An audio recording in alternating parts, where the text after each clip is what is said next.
I have known Tara since the moment I came to BSN. She would have been year one, and even back then she was a lively, enthusiastic student in music.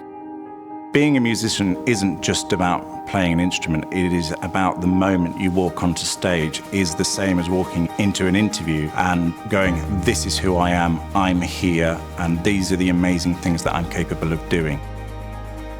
I've had performance opportunities since I was very young, and these things slowly built my confidence and has encouraged me to take on more leadership roles, such as being house captain, part of the student council, and being head girl last year.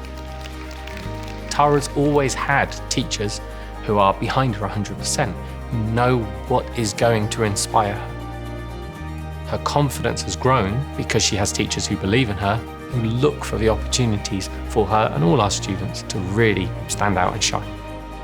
Once you've got that confidence in one particular area, then you think, okay, I'm not scared to have a go. I'm not scared to try something new. That really does push into the other subjects. After so many interesting experiences and opportunities that BSN has provided for me, it makes me realize that I can be whoever I want to be and go to university anywhere I want. I'm grateful to have the opportunity to attend BSN because all these experiences I've had has made me into the person I am today.